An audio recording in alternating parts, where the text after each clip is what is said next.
A paz do Senhor, seja bem-vindo a mais uma aula aqui do EBD em Foco. Eu me chamo Herberson e nesta aula eu vou ministrar a lição número 4, que tem como título Uma Igreja Cheia do Espírito Santo. Nós estamos estudando a revista CPAD do terceiro trimestre do ano 2024 e agora, nesta lição, nós vamos nos aprofundar no nosso estudo sobre a Igreja de Jerusalém. Vamos ver aqui que a Igreja de Jerusalém era uma igreja que orava, que buscava a Deus, que buscava ser cheia do Espírito Santo, que era baseada na palavra, que pregava o Evangelho e, por causa disso, muitas vezes sofria perseguição. A perseguição ela vai fazer parte da vida do cristão, ela vai fazer parte da caminhada da igreja. No entanto, nós devemos ser perseverantes, pois sabemos que estamos fazendo a coisa certa. Assim como Pedro e todos os apóstolos ali na igreja primitiva sofreram perseguição e mesmo assim não pararam de pregar o Evangelho, eles fizeram isso por quê? Porque eles caminharam com Cristo, eles entendiam que realmente ali o Espírito Santo estava com ele. A obra de Deus estava sendo realizada e era isso que a igreja tinha que fazer. A igreja, para ser igreja, ela tem que ser cheia do Espírito Santo, ela tem que pregar o Evangelho. Então, assim, mesmo com perseguição, eles não pararam de pregar o Evangelho, continuaram fazendo a obra de Deus. E essa igreja deixou o exemplo. Nós temos que, hoje, buscar o Espírito Santo. A igreja atual precisa orar, a igreja atual precisa voltar-se para as coisas de Deus. A igreja atual precisa pregar o Evangelho, falar de Jesus, falar de Evangelho. É isso que a igreja precisa fazer. Então, assim, nós precisamos olhar para a igreja primitiva e tomar como exemplo essa igreja. Então, essa lição aqui vai mostrar muita coisa prática que a igreja deve fazer nos dias de hoje para ser cheia do Espírito Santo. Então, eu convido você a assistir essa aula até o final. Tenho certeza que vai ser uma bênção. Eu aprendi muito nessa lição e você também vai aprender.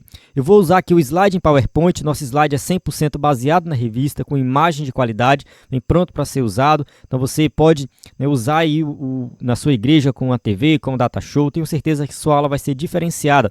Então, quem é assinante do EBD em Foco, acessa o slide toda segunda-feira. O vídeo aqui atrasa, a gente posta sexta, sábado, enfim, peço perdão aos irmãos aí que eu não estou conseguindo postar no começo da semana, mas o slide toda segunda-feira, o slide é postado no site. Então, quem é assinante tem o slide garantido. Acesse slide adulto, de jovem, slide escatologia, discipulado, sermões em PDF, muito conteúdo de qualidade. Temos um aplicativo, também você pode acessar tudo aí na palma da sua mão. Nosso site é ebdemfoco.com e aqui está também o nosso WhatsApp na descrição do vídeo. Tem um link para você entrar no nosso site, mandar mensagem no WhatsApp e também entrar nos nossos grupos. Nós temos grupos no WhatsApp que todo o nosso conteúdo gratuito é enviado lá. Nós temos subsídio de vídeo, áudio, PDF, tudo isso é enviado no nosso grupo. Somente o slide faz parte do plano de assinatura junto com o conteúdo que eu citei aqui, né? Esse conteúdo aqui que é o conteúdo de assinante, né? Tem os slides e tem também os bônus. Mas nós temos aí, acho que 70% do nosso conteúdo gratuito. Você pode acessar no nosso site ebdemfoco.com. Bem, o texto áureo diz assim: E tendo orado, moveu-se o lugar em que estavam reunidos, e todos foram cheios do Espírito Santo e anunciavam com ousadia a palavra de Deus. Atos capítulo 4, versículo 31. Bem, aqui a gente vê que a igreja primitiva era cheia do Espírito Santo e anunciava a palavra de Deus. Tá? Isso aqui está resumindo o que aquela igreja fazia. Verdade prática, uma igreja cheia do Espírito Santo suporta aflições, ora com poder e ousa no testemunho cristão. Então, assim, diante da perseguição, das dificuldades, a igreja primitiva ela não parava. Ela continuava orando, continuava buscando, continuava fazendo ali a obra de Deus, o chamado deles. Então, assim, nós temos que seguir o exemplo da igreja primitiva e principalmente com relação à oração. A leitura bíblica em classe se encontra em Atos capítulo 4, versículo 24 ao 31. É uma passagem que a gente vai, durante a aula, ler aqui, então eu vou avançar para ganhar tempo. Vamos para a introdução que diz assim: Nesta lição, veremos como uma igreja cheia do Espírito Santo se comporta. Então, a ideia é essa, tá? A gente vai estudar aqui essa passagem de Atos, capítulo 4, e vamos ver como que uma igreja cheia do Espírito Santo age diante desse mundo caótico, diante da perseguição. A igreja ela precisa realmente da ajuda do Espírito Santo. A partir do capítulo 4, versículo 24 a 31, do livro de Atos dos Apóstolos, encontramos uma das principais marcas que caracterizam a igreja de Jerusalém, a perseverança.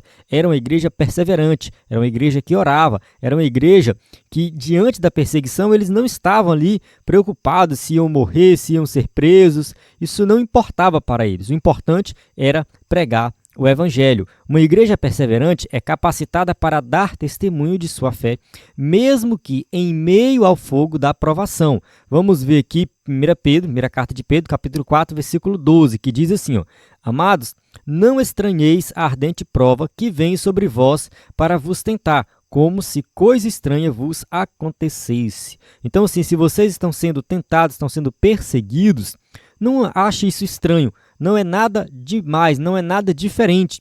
É natural, uma vez que vocês estão fazendo a obra de Deus nesse mundo caótico, um mundo que odeia Deus, então é natural que haja perseguição. Essa igreja suporta as provações porque é cheia do Espírito. Por causa do Evangelho, ela renuncia seu próprio bem-estar e não aceita ficar na zona de conforto. Então, de fato, a igreja não deve ficar na zona de conforto. A igreja tem que fazer a diferença na sociedade. Aqui no slide eu tive um pouco de dificuldade de encontrar uma imagem que representasse isso aqui, né? Uma igreja que está fora da zona de conforto, que renuncia o próprio bem-estar. Então, eu acho que essa imagem aqui, se você estiver assistindo aí o vídeo, você vai ver que representa um pouco isso, né? Mostrando assim que tudo que nós fazemos, pode sim ser usado para a igreja em prol do reino de Deus, e isso nos tira da zona de conforto. Acho que a ideia é essa, tá? A igreja que realmente faz a diferença na sociedade. Então, para fazer a diferença, a igreja precisa sair da zona de conforto, precisa realmente agir de certa forma. Eu vou até dar um exemplo aqui bem recente, né? A minha igreja aqui está organizando a EBF, vai ser amanhã e depois da manhã. No caso, eu estou gravando esse vídeo na sexta-feira à noite, né? E justamente por causa dessa questão da EBF, né? A gente está envolvido aqui, minha esposa está envolvida, principalmente ela, e aí eu acabei, enfim, ficando sem tempo de gravar o vídeo. E vai acontecer EBF sábado e domingo. Então, assim, ontem, por exemplo, ela ficou até de madrugada ajeitando as coisas aqui para ensinar para as crianças.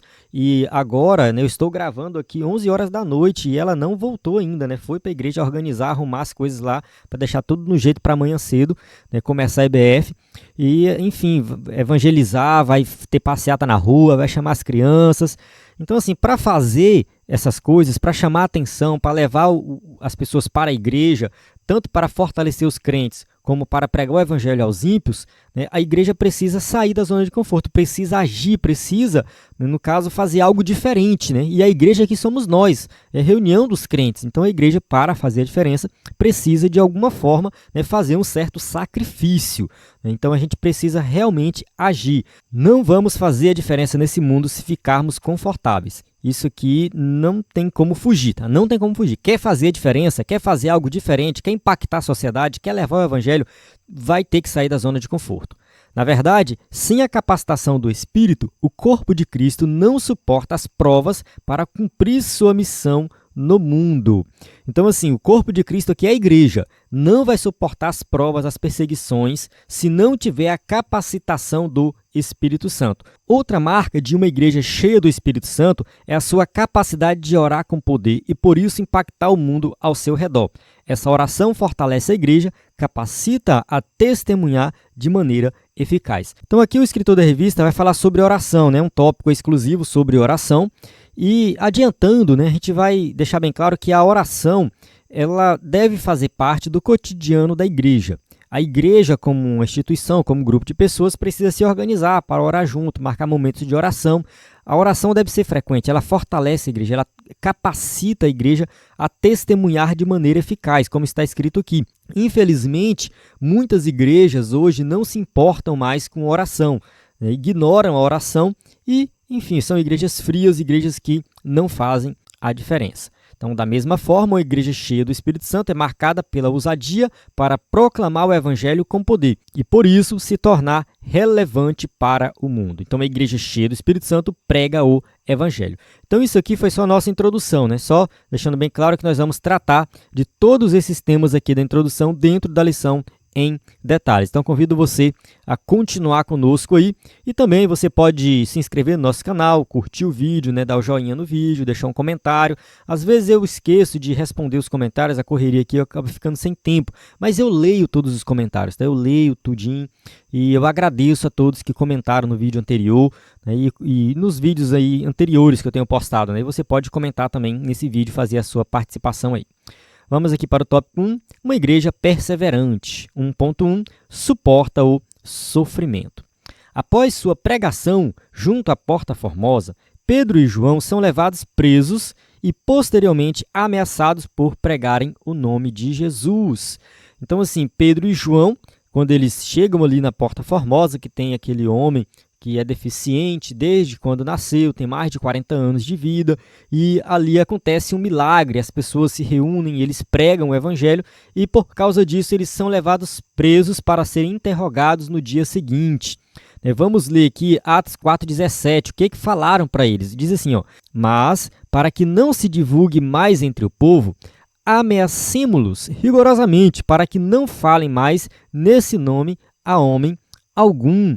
Então, Atos 4,17 é meio que uma sentença do pessoal lá do Sinédrio, né, dos fariseus, dos judeus de maneira geral, né, para os apóstolos. Vocês não vão mais divulgar o nome de Jesus, vocês não vão mais pregar o evangelho.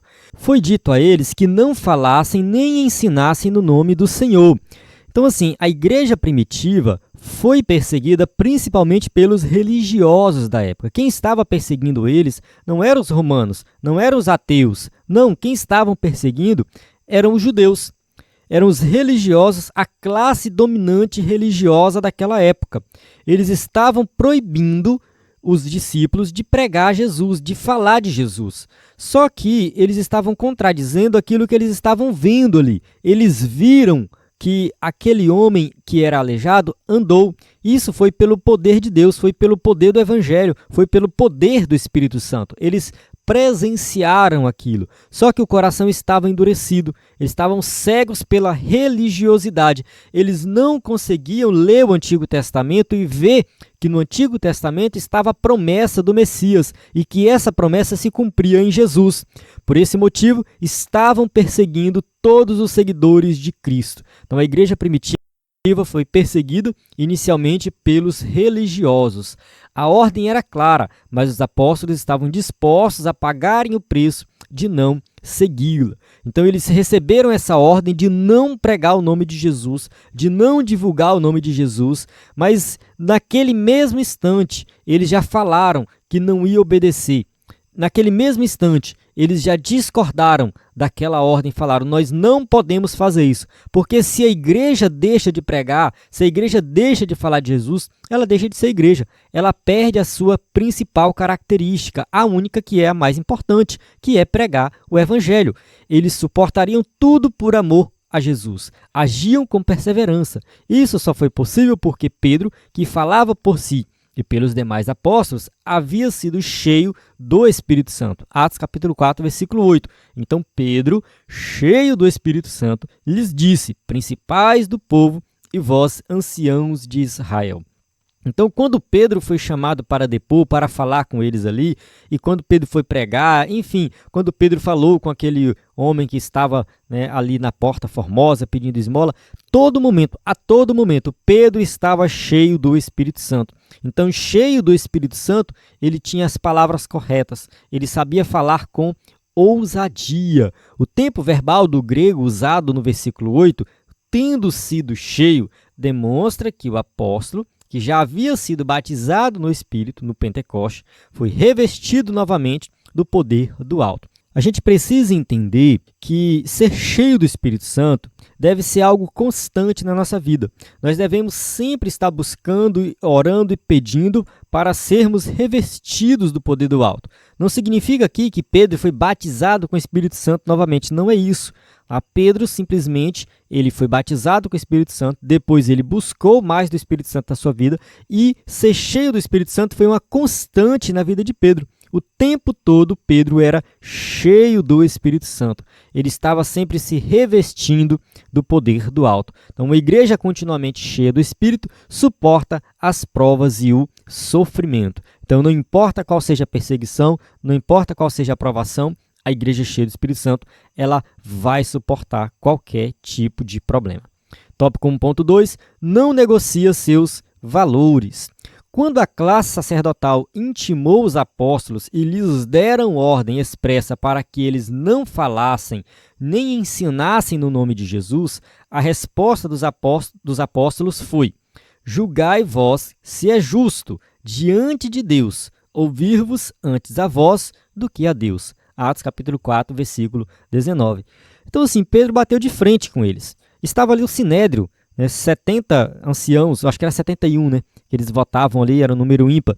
71 anciãos judeus, da mais alta classe ali, eles eram ricos, renomados, muitas vezes tinham bastante influência na política, eram fariseus e também tinha fariseus, tinha saduceus, tinha, acho que herodianos, enfim, era uma mistura ali. Geralmente o líder deles era um saduceu, mas enfim, detalhes à parte aqui, eles eram homens poderosos que tinham muito poder na sociedade e Pedro bateu de frente. Vocês acham que é justo eu obedecer a vós? Não é melhor obedecer a Deus? Pedro estava convicto de que o que ele estava fazendo era a ordem divina. A pregação do evangelho era algo que vinha diretamente de Deus. Então ele não podia negar, eu não vou deixar de obedecer a Deus para obedecer aos homens. Não faz o menor sentido. Em outras palavras, os apóstolos afirmaram que não negociariam a sua fé. Então, nós não podemos abrir mão da nossa fé.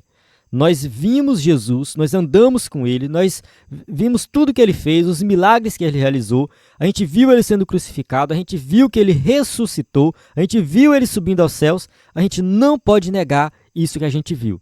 Então nós vamos enfrentar, custe o que custar. Pode custar a nossa vida, mas nós vamos continuar pregando o evangelho.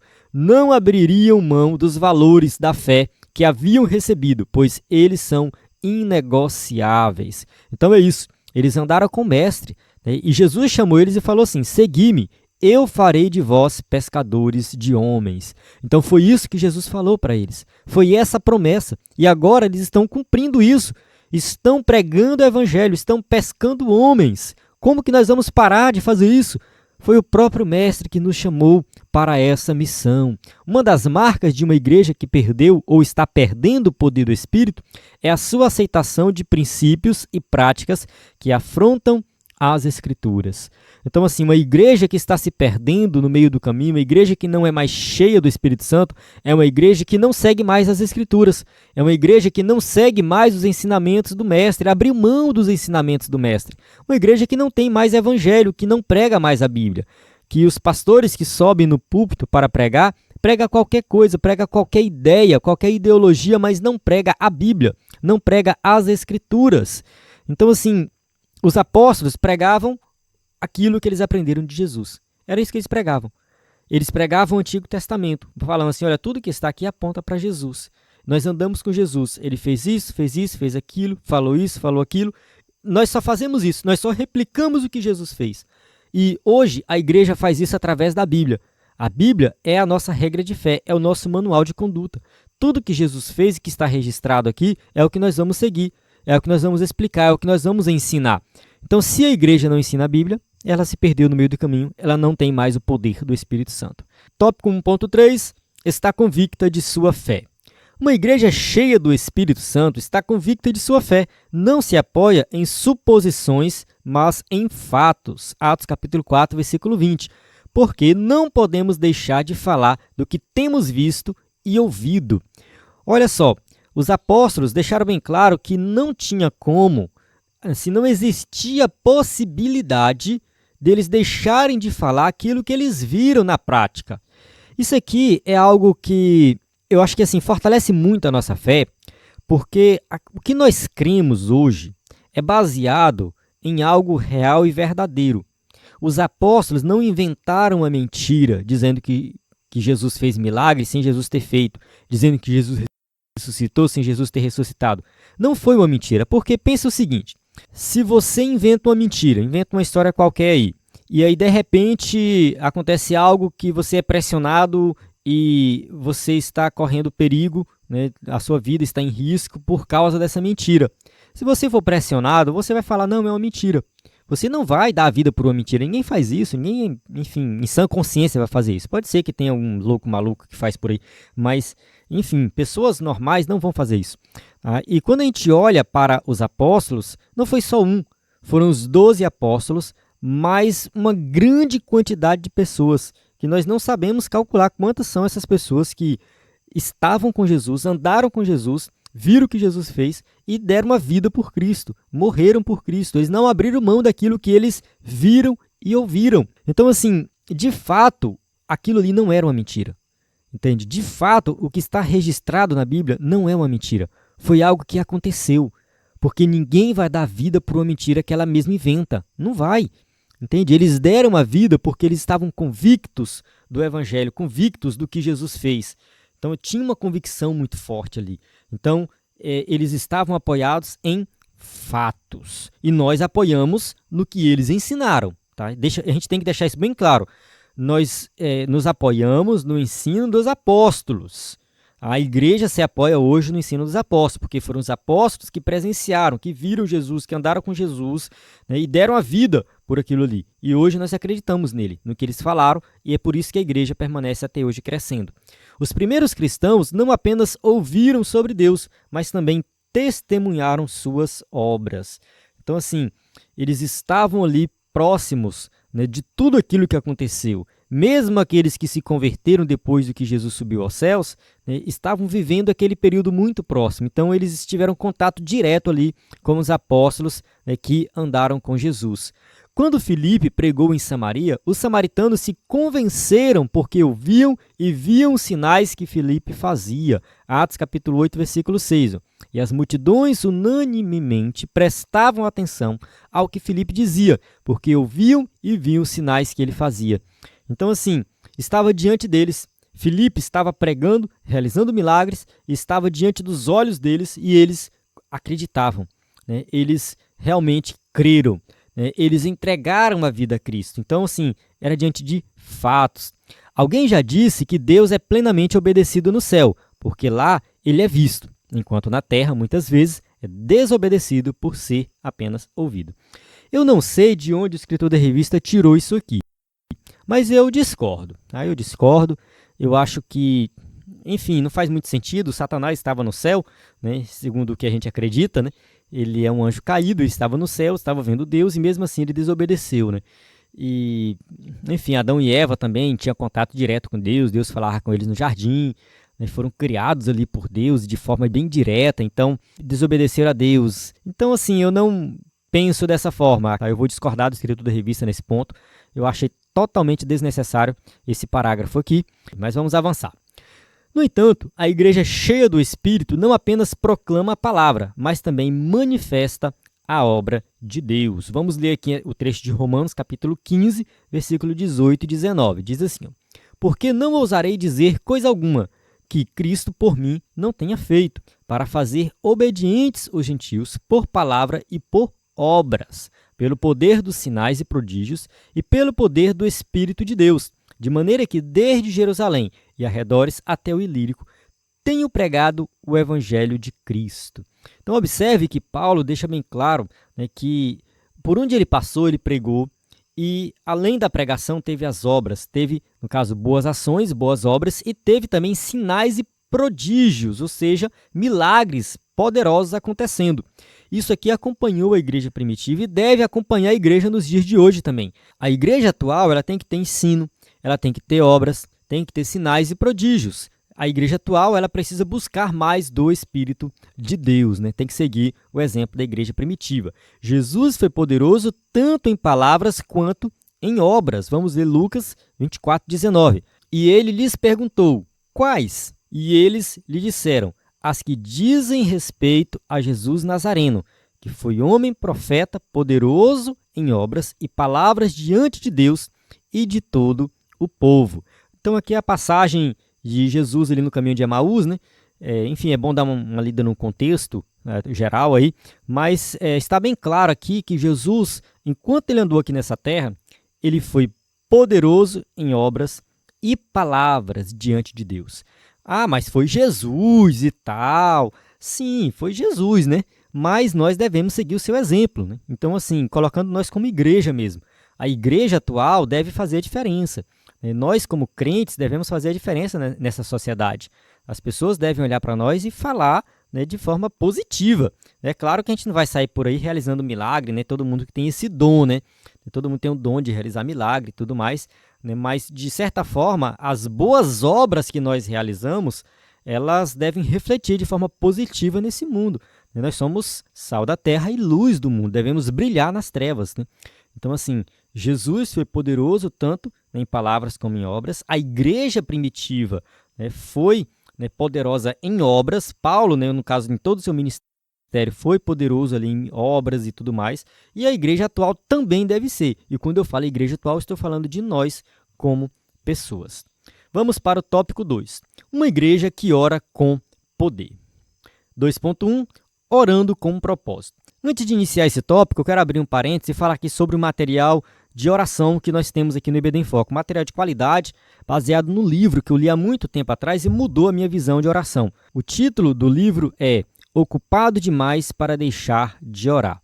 É um livro que, enfim, o livro como um todo é muito bom.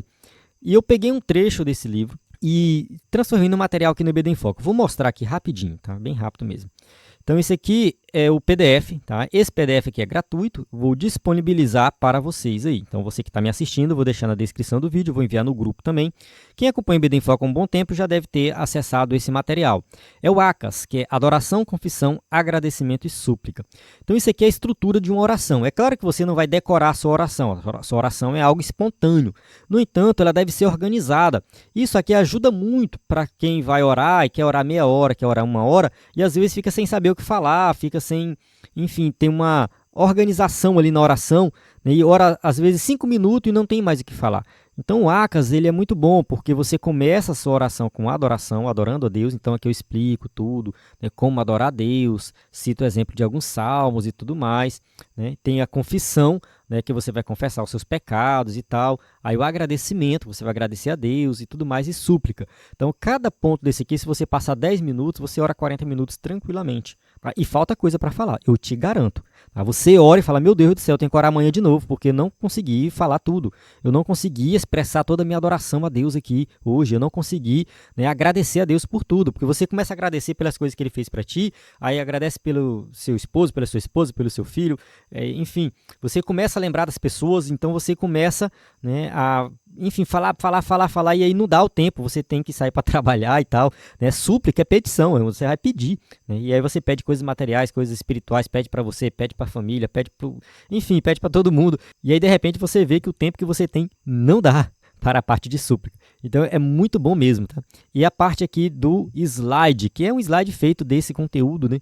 Então aqui também, aqui está a foto do livro, né? Ocupado Demais para Deixar de Orar, Bill Hybels. Recomendo muito esse livro. Tá? Mudou mesmo a minha visão da oração. Então aqui tem um slide, esse slide ele é vendido separado também, você pode adquirir aí com a gente. Tá? Só mandar uma mensagem no nosso WhatsApp. Bem, tem também um outro material sobre oração, que são todas as orações da Bíblia. Esse material já está disponível no IBD em Foco e eu vou colocar o link dele lá. Aí eu peguei um livro também que fala das orações da Bíblia, fiz um apanhado das orações e juntei essas orações em um material só. Tá? Ajuda bastante também aí. Vamos lá. Tá? 2.1, orando com propósito. Observamos na oração do capítulo 4, do 24 a 30 de Atos dos Apóstolos, que os crentes oram para que Deus seja glorificado por meio de um evangelismo de poder. Então a oração é que Deus seja glorificado. Ou seja, que a glória de Deus, né, seja o ponto principal, que ele seja conhecido, que o seu nome seja conhecido. Isso acontece através do evangelismo. Eles oram com um propósito e por isso foram específicos. Não foi, portanto, uma oração vaga. Então, assim, a oração, ela tem que ser pensada, né? Muitas vezes a gente faz na igreja uma campanha de oração para algo específico. E em casa também você pode orar para algo específico, você está passando por uma situação específica. Então isso aqui é muito importante, você fazer essa oração específica e persistir na oração. Jesus ensinou sobre a persistência na oração, a gente tem que colocar isso em prática. Nela, eles oraram para que Deus exercesse a sua soberania e agisse por meio deles, dando-lhes poder para testemunhar do Senhor Jesus. Então a igreja primitiva, né, orava nesse sentido, e esse trecho especificamente era que, de fato, né, o poder de Deus se manifestasse, que Deus exercesse de fato a sua soberania, né, e eles pudessem testemunhar de Jesus. Nesse sentido, o propósito da oração foi para que Deus fosse glorificado na resposta. O objetivo era a glorificação de Deus. E a gente tem que ter sempre isso em mente, né?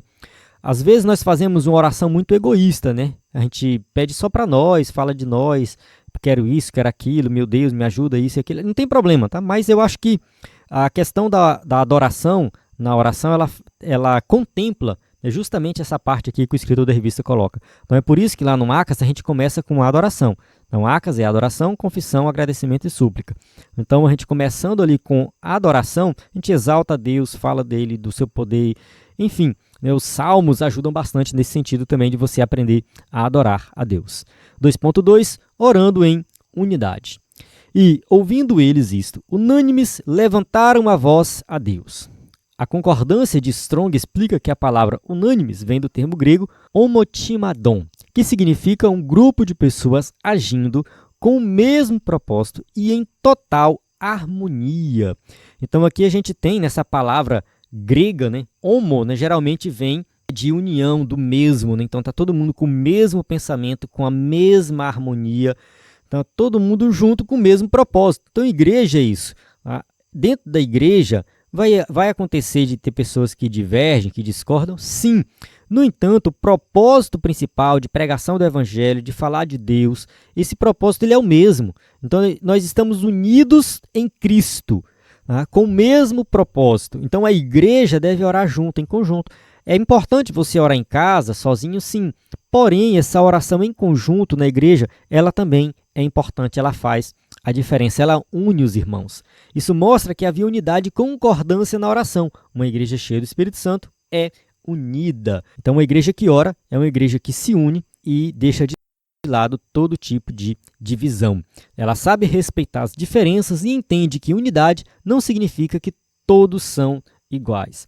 Isso aqui é algo que a gente precisa destacar, né? A igreja ser uma unidade, os irmãos concordarem, né, com os pontos principais, ali não significa que é todo mundo igual, pensando igual, não é isso. Cada um tem uma característica diferente, tem um jeito de ser diferente, tem um comportamento diferente, tem, enfim, sentimentos diferentes, mas todos estão unidos com o mesmo propósito. Nós somos igreja, temos o mesmo propósito, temos que pregar o evangelho e buscar mais do Espírito Santo na nossa vida.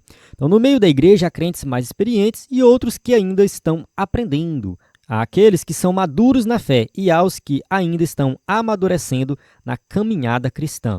Então, assim, a gente vai ter vários níveis, né, de amadurecimento dentro da igreja. Isso é comum, isso é natural, a gente precisa entender, né, que tem pessoas que são crentes há mais tempo, têm mais experiência, estudam bastante e têm um conhecimento muito mais teórico e prático da fé cristã. Então, uma pessoa que é madura. E tem aqueles que estão na igreja há muito tempo, mas não cresceram na fé, não amadureceram. E tem aqueles novos convertidos, né, que estão começando agora a caminhada e estão aprendendo muita coisa ainda. Mas nada disso impede que a igreja se una em oração, buscando a Deus com o mesmo propósito. Então isso não é impedimento. Eu costumo dizer que Deus trata conosco assim, de forma bem individual mesmo, sabe? Para você entender isso aqui melhor, eu vou dar um exemplo, tá? Vou dar um exemplo aqui de duas pessoas. Vamos pensar o seguinte, imagina que tem uma pessoa que teve muita oportunidade de ler, de estudar, ela se converteu, né? E aí na igreja que ela se converteu, uma igreja que era muito focada no estudo, no ensino da palavra, e essa pessoa ela começou a frequentar a EBD e tudo mais, e aí começou a ler livros, começou a despertar curiosidade, ela tinha tempo de ler, né? Tinha disponibilidade, tinha como comprar livros, né? Começou a estudar, começou a entender mais do evangelho, começou a ensinar na EBD, e aí de repente essa pessoa fez um curso de teologia, né, e aprendeu mais da obra de Deus, enfim, começou a ter experiências com a pregação do evangelho. Enfim, é uma pessoa que tem conhecimento da palavra. E eu estou falando aqui algo que acontece o tempo todo, ou seja, talvez eu esteja falando com você, né, que está me ouvindo aí, que teve todo esse nessa caminhada, todo esse passo. Deus te deu a oportunidade para ler, para estudar, para aprender, e você aproveitou essa oportunidade. Deus te deu a oportunidade para pregar, para ensinar, e você aproveitou. Então você é uma pessoa que realmente tem um conhecimento profundo do Evangelho. Agora imagine uma pessoa que não teve essa mesma oportunidade, que se converteu, é crente, vai na igreja, mas essa pessoa tem uma vida muito corrida, né? Essa é outra pessoa, né, que tem a vida muito corrida, que às vezes tem que levantar 5 da manhã para ir trabalhar, chega em casa 9 da noite, no máximo ela vai ter tempo ali no trabalho, no intervalo de ler a Bíblia ali, uns 15 minutos, meia hora, né? E o final de semana que ela vai ter um tempinho para a família e tudo mais, e aprender a palavra de Deus é na igreja, ela vai para um EBD e para um culto à noite, é o momento que ela tem para aprender alguma coisa. Então a gente vê que são duas pessoas que têm assim, uma rotina totalmente diferente e conhecimentos acerca do Evangelho diferente. Com certeza absoluta, aquela pessoa que teve mais chance de estudar, de ir para curso de teologia e ler livros e teve tempo para isso, ela tem um conhecimento mais profundo do Evangelho. Ela tem um conhecimento muito mais sólido do Evangelho. Só que Deus vai cobrar dela diferente daquela outra pessoa. Entende? A cobrança é diferente. Muitas vezes, aquela pessoa que tem muito mais experiência, muito mais maturidade, quando ela comete um pecado, a cobrança em cima daquele pecado dela, as consequências vai ser muito maiores do que para aquela pessoa que é mais, né, imatura, que não teve tanta oportunidade, que o conhecimento do Evangelho é bem, né, superficial ainda. Então a cobrança dela é diferente, tá? É totalmente diferente. Então assim, Deus trata de forma individual cada um. Não adianta você ficar querendo se comparar com o outro. Ah, porque eu sou assim, fulano é assim. Ah, porque eu faço isso, fulano faz aquilo. Ah, fulano não é crente, porque faz aquilo daquele outro jeito. Tem que ter um pouco de cuidado com essa comparação, sabe? Porque você não sabe a realidade daquela pessoa. Talvez ela é uma realidade totalmente diferente da sua, né? Tem gente aí que a única oportunidade que ela tem para ouvir a palavra é domingo à noite. É a única oportunidade da semana inteira. Não é porque ela não quer ou porque ela não prioriza, é porque realmente não tem tempo.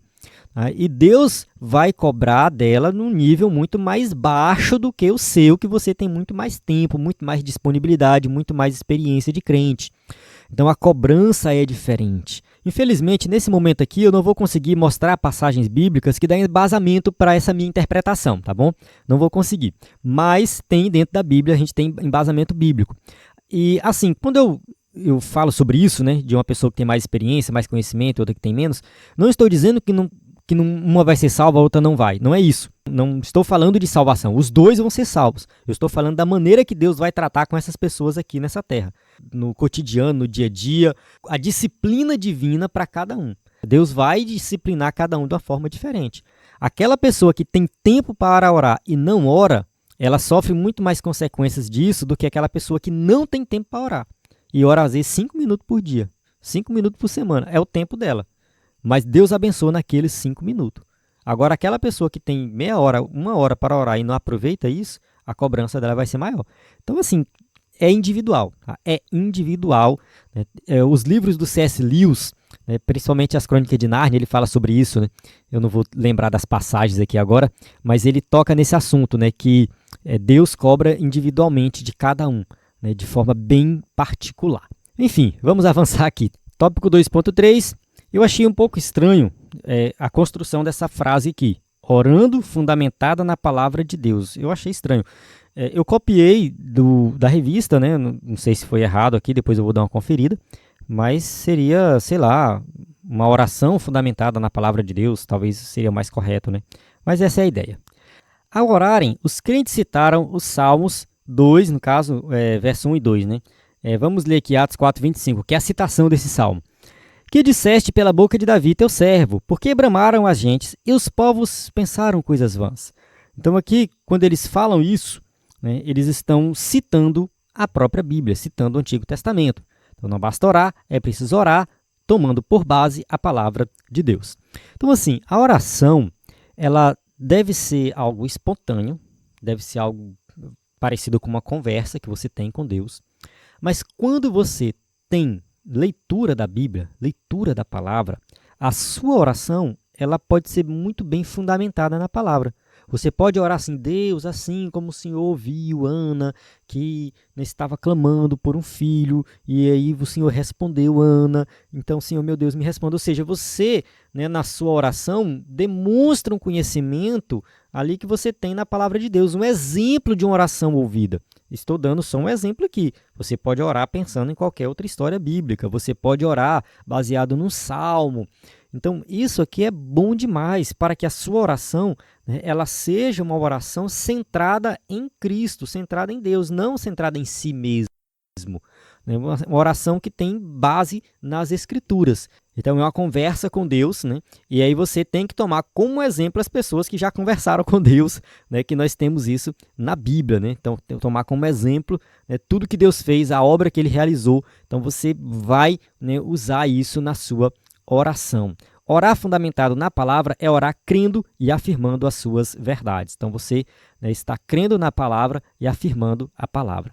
Uma oração feita fora da palavra de Deus não terá nenhuma garantia de ser respondida, porque ele vela pela sua palavra para cumprir. Então, Jeremias capítulo 1, versículo 12. E disse-me o Senhor: viste bem, porque eu velo sobre a minha palavra para cumpri-la. Então, se Deus cumpre a sua palavra, significa que nós devemos fazer uma oração baseada na palavra. Eu vejo na internet umas coisas muito estranhas. O pessoal publica aí, oração para conseguir tal coisa, oração para fazer tal coisa, oração para agradecer a Deus. Eu acho que, assim, orações prontas, elas não surtem efeito, né? Eu acho, né? Posso estar errado também, mas acho que não faz muito sentido. Acho que a oração ela deve ser algo espontâneo, né? E se você tem conhecimento da palavra, com certeza, né, ali você vai fazer uma oração espontânea, né, e também, né, baseado no que a vontade de Deus para a sua vida, porque está conectado com a palavra. Então, não há dúvidas de que a falta de fundamentação bíblica pode estar por trás do fracasso na vida de oração. Então, sim, a falta de fundamentação bíblica está por trás do fracasso da vida de oração, está por trás do fracasso na pregação, está por trás do fracasso do ensino. Enfim, vamos pensar mais coisa aqui dos hinos cantados. Quantos hinos hoje, né, que são cantados que não tem fundamentação bíblica, que não tem teologia? Infelizmente isso tem acontecido, né? O cantor não lê a Bíblia, então ele vai lá e compõe qualquer coisa. Tá cantado na igreja, né? Tô falando de hino da igreja mesmo. Então, assim, enfim, fundamentação bíblica é algo que nós precisamos para tudo. Vamos para o tópico 3. Uma igreja usada no seu testemunho. 3.1. Ousadia para enfrentar oposição ao evangelho. Os crentes oraram conscientes dos obstáculos que estavam enfrentando. Olha para as suas ameaças. Então, assim, versículo 29 do capítulo 4, né, e deixa bem claro que eles estavam conscientes das ameaças que estavam sofrendo. Ele está falando com Deus. Deus, olha para as suas ameaças, o que eles estão fazendo, as ameaças deles. Então, eles estão conscientes disso.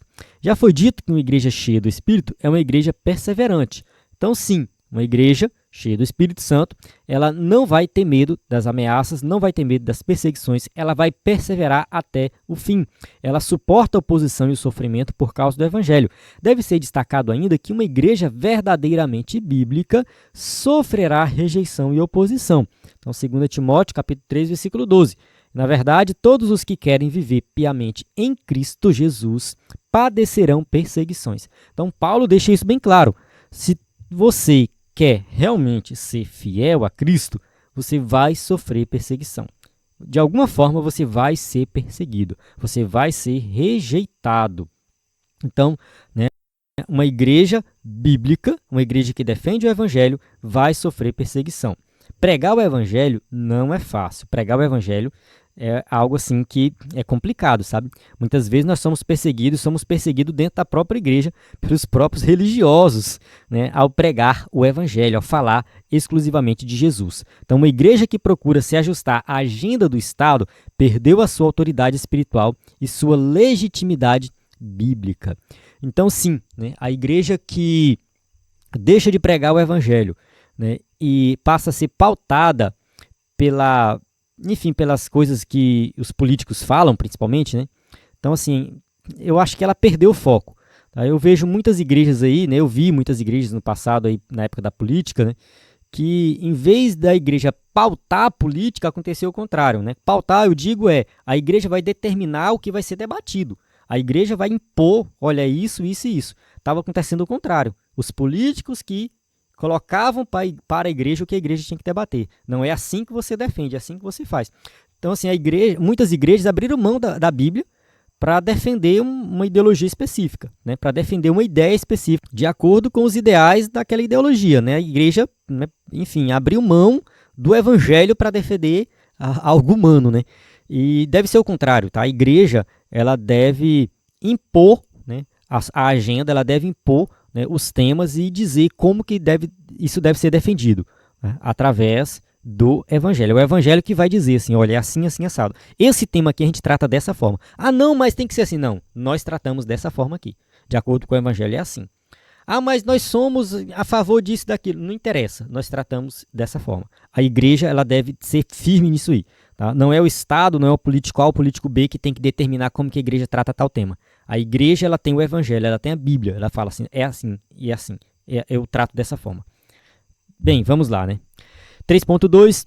Ousadia no exercício dos dons espirituais. O evangelista nos informa que, tendo eles orado, todos foram cheios do Espírito Santo. Então isso aqui, lá em Atos 4:31, né?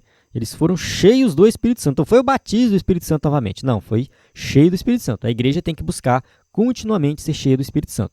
No ensino de Lucas, como em Paulo também, que escreveu aos Coríntios, Efésios, o enchimento do Espírito está diretamente relacionado às práticas dos dons espirituais na igreja cristã. 1 Coríntios capítulo 14, versículo 12. Assim também vós, como desejais dons espirituais, procurai abundar neles para a edificação da igreja. Então a igreja deve buscar dons espirituais. Os dons são buscados. A gente tem que orar e buscar. A igreja tem que buscar ser cheia do Espírito Santo. Então isso aqui é algo que a gente vai ver nas cartas de Paulo, nas cartas gerais, de maneira, enfim, né, todo mundo falando que nós temos que buscar sermos cheios do Espírito Santo. Não se trata, portanto, apenas do uso de uma frase de efeito. No livro de Atos dos Apóstolos, é o Espírito Santo quem dá o crescimento da igreja e opera milagres extraordinários, não somente por meio dos apóstolos, mas também pelos demais cristãos. Então, assim, é o Espírito Santo que está guiando a igreja. É o Espírito Santo que opera os milagres. É o Espírito Santo que abre a mente e dá sabedoria. É o Espírito Santo que ensina a eles o que eles devem falar diante da perseguição. Então, sim, uma igreja que depende do Espírito Santo. Então, não é frase de efeito, né? Ah, buscar os dons espirituais, buscar ser cheio do Espírito Santo. Não, isso aqui é base bíblica. Tá? E a igreja vai crescendo. Tá? A igreja vai crescendo dessa forma. É a ação do Espírito de Deus entre eles que realiza essas obras. Atos capítulo 8, versículos 5 a 7, diz assim, ó, descendo Filipe à cidade de Samaria, lhes pregava a Cristo. E as multidões unanimemente prestavam atenção ao que Filipe dizia, porque ouviam e viam os sinais que ele fazia, pois que os espíritos imundos saíam de muitos que os tinham, clamando em alta voz. E muitos paralíticos e coxos eram curados. Então observe que os milagres aqui estavam acontecendo pelo poder do Espírito Santo. Não é porque Filipe era especial, mas é porque o Espírito Santo estava sobre ele. Devemos, portanto, nos encher do Espírito Santo para que seus dons tragam edificação à igreja. Então, a ideia é que a igreja ela possa ter diversidade de dons. E essa diversidade de dons deve trazer edificação para a igreja de Cristo. 3.3. Ousadia na exposição da palavra. As Escrituras dizem que, após a oração da igreja, todos foram cheios do Espírito Santo e anunciavam com ousadia a palavra de Deus. Então, observe que o propósito de ser cheio do Espírito Santo é pregar o Evangelho, é levar o Evangelho, é ter ousadia para levar o Evangelho às pessoas que estão precisando, clamando por Deus. O mundo está clamando por Deus, então nós precisamos ter essa ousadia. É interessante observarmos o uso da palavra ousadia nesse texto. Ela aparece, por exemplo, em Atos 4:13, para se referir à coragem de Pedro e João quando foram interrogados pelos anciãos e escribas. Então, quando eles foram interrogados ali, né, eles tiveram ousadia, eles enfrentaram aquelas autoridades. E isso só foi possível porque eles estavam cheios do Espírito Santo. O cristão cheio do Espírito se torna corajoso em sua vida cristã. Ele prega a palavra de Deus com poder. Então é isso, né? O cristão cheio do Espírito Santo, ele vai pregar o Evangelho. Ele vai ter coragem de pregar o Evangelho.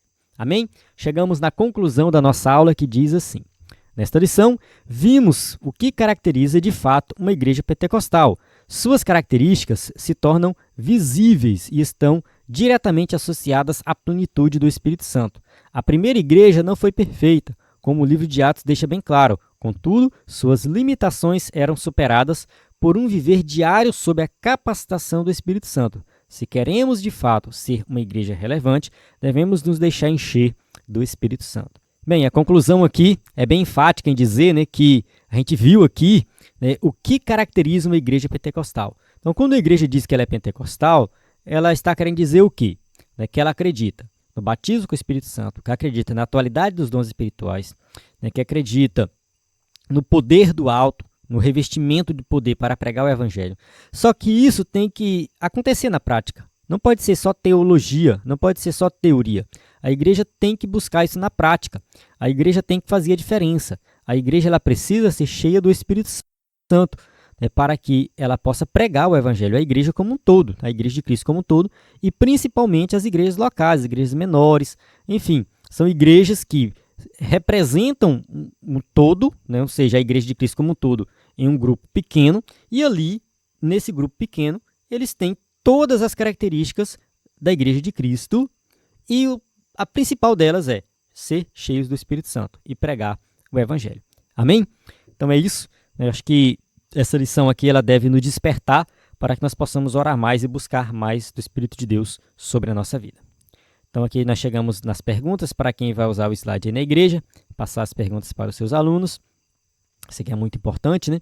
Lembrando nosso site, ebdenfoco.com, nosso WhatsApp, que você pode mandar mensagem, enfim, nosso conteúdo, nosso aplicativo. Então, na plataforma EBD em Foco, você tem tudo o que precisa para ministrar uma aula de excelência na EBD. A paz do Senhor, até a próxima aula.